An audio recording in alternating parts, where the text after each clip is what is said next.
Good morning, dear student. Welcome to class 12th. Today we are going to start our first unit, the solid state. As you remember, in class 11th we have already learned the chapter state of matter, in which we have learned about three state of matter: solid, liquid and gases. And in class 11th we have thoroughly go through the gaseous system, in which all the laws, Charles laws, Boyle's laws, Gay-Lussac laws we have learned already. And in class 12th we will learn about solid state. So solid state, before starting, first of all I just want to explain you the general characteristic of solid. General characteristic of solid means the properties of solid. First of all, they have definite mass, volume and shape. जितने भी solids हैं, all have definite mass, definite volume and a proper shape. Second one is intermolecular distances are short. That means the distance between two molecules is very short. Therefore, the molecules are closely packed. Closely packed means when molecules are just adjacent to each other without gap, that is known as closely packed structure. Third one is intermolecular forces are strong. As molecules are closely packed, as you can see in figure, molecules are closely packed. There is no distance between them, therefore the intermolecular force will be strong. Fourth one is their constituent particles. Constituent particles means the solid जिससे बना हुआ है. It may be made up of atom, may be made up of molecules or ions. They are always in a fixed position. They cannot change their position. As in figure आप देख रहे हैं, atoms are their fixed position. They cannot change their position. They cannot move from their position because they are closely packed. चारों तरफ से घिरे हुए हैं other molecules और atoms से. They can only oscillate about their mean position. अगर हम इन्हें heat करते हैं, pressurize करते हैं, then the molecules और atom can only oscillate. ये एक पोजीशन को चेंज नहीं कर सकते, ओनली ऑक्सीलेट हो सकते हैं. Fifth one is they are incompressible and rigid. Incompressible means आप इनको कंप्रेस नहीं कर सकते because they are solids. Rigid means hard होते हैं, तो आप इनको कंप्रेस नहीं कर सकते. They will remain fixed as their shape.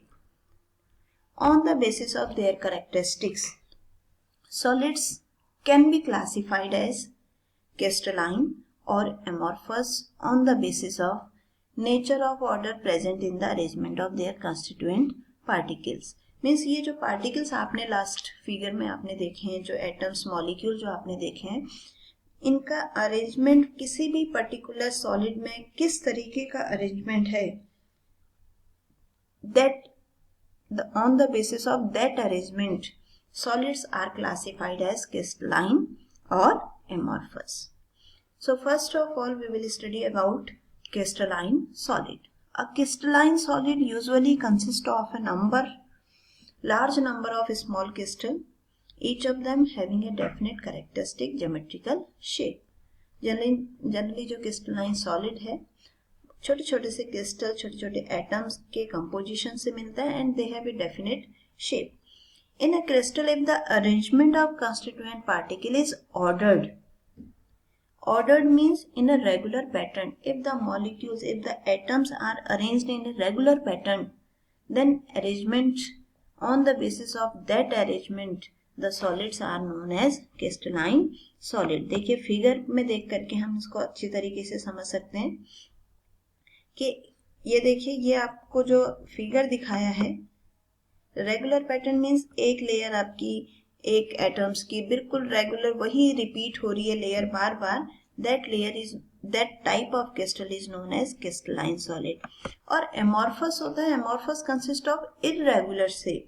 Means जो एटम्स जो अरेंज हैं वो एक एक पर्टिकुलर शेप में अरेंज नहीं है. एक लाइन आपके एटम्स की अलग है, अदर लेयर अलग है, थर्ड लेयर अलग है. when the atoms are arranged in a very irregular pattern, not a repeating pattern, then this type of solids are known as amorphous solid. Crystalline solid का आप example ले सकते हैं, कोई भी क्रिस्टल, कोई भी सॉलिड, फॉर एग्जांपल आयरन ले सकते हैं, NaCl ले सकते हैं, दीज आर क्रिस्टलाइन सॉलिड. और एमॉर्फस में आता है जनरली जो पाउडर्ड सॉलिड होते हैं. आप ग्लास बहुत इंपॉर्टेंट एमॉर्फस सॉलिड है, because glass is prepared by the irregular arrangement of molecules. बहुत सारे SiO2, NgO2, CaO2, बहुत सारी मॉलिक्यूल्स का मिक्सचर होता है. सो जो एटम्स मॉलिक्यूल्स हैं they are not in a proper pattern, irregular pattern, so that is known as amorphous solid. Now question arises the difference between crystalline and amorphous. Exam में भी आता है, even in board exam you may see the question difference between crystalline and amorphous. Crystalline solid have a sharp melting point. On the other hand, amorphous solid soften over a range of temperature and can be molded and blown into various shape. जितने भी crystalline solid हैं they have a sharp melting point. For example, aluminium की अगर हम बात करें, aluminium has a melting point more than 1200 Kelvin. Iron is also very high melting point. But जो amorphous solid है, फॉर एग्जाम्पल ग्लास है, plastic है, आप अगर हीट करते हैं देन क्या होता है, वो सॉफ्ट, जैसे जैसे आप उनको हीट करते जाएंगे वो सॉफ्ट होता चला जाएगा और उसका एक फिक्स मेल्टिंग पॉइंट नहीं होता है. उसको आप किसी भी पर्टिकुलर दूसरे शेप में आप चेंज कर सकते हैं. जैसे आप ग्लास को हीट करते हैं वो सॉफ्ट हो जाता है, आप उसको किसी दूसरे शेप में मोल्ड कर सकते हैं. इसी तरीके से प्लास्टिक है, प्लास्टिक को हीट करेंगे, मेल्ट नहीं होगा बट सॉफ्टन होता चला जाएगा और आप उसको किसी दूसरे पर्टिकुलर शेप में रिमोल्ड कर सकते हैं. On heating they become crystalline at some temperature. Some glass object from ancient civilisations are found to become milky in appearance because of some crystallisation. ये वाला जो आपका सेकेंड पॉइंट है, that point is very important, because आपने देखा होगा जो पुरानी बिल्डिंग्स होती हैं, बहुत पुरानी जो बिल्डिंग्स हैं, उनमें जो कांच की खिड़कियां लगी होती हैं, कांच के दरवाजे लगे होते हैं, या बहुत पुराना शीशा अगर आपके कोई घर में है तो वो क्या होता है, मिल्की सा हो जाता है, वाइट हो जाता है, उसमें दिखाई देना बंद हो जाता है. जस्ट बिकॉज जैसे जैसे टाइम के साथ साथ टेम्परेचर में चेंज होता है, टेम्परेचर में चेंज होने की वजह से क्रिस्टलाइजेशन उसमें आ जाता है, जिसकी वजह से दे अपीयर मिल्की. इसको अंडरलाइन करिएगा क्योंकि यहाँ से बोर्ड में क्वेश्चन आता है. Y some ancient glass become milky after a long time just because of crystallization. Third is amorphous solid have tendency to flow, so these solids are called pseudo or supercooled liquid.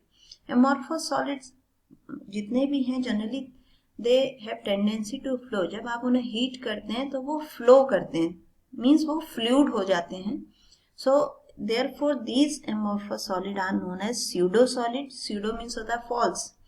और super cooled liquid. Super cooled liquid means ऐसे liquids जो कि solid liquid को अगर हम cool कर दें तो वो settle हो जाता है ना, और जैसे ही आप उसको हीट करेंगे वो दोबारा से flow करने लगता है. So these are known as pseudo solid और super cooled liquid. ठीक है, तो आज के लिए आप इतना इसको अपने नोटबुक में, रजिस्टर में नोट्स कंप्लीट करेंगे और इससे आगे वाला पोर्शन हम अपनी नेक्स्ट क्लास में कंप्लीट करेंगे. ठीक है बच्चों, आपको अपना काम डेली टू डेली अपलोड करना है GCR में. GCR आपका पुराने वाला ही GCR हमने अपडेट किया है, 11th B का ही GCR हम 12th B में अपडेट कर रहे हैं, तो उसी में आपको अपना वर्क सेंड करना है डेली. ठीक है बच्चों, थैंक यू.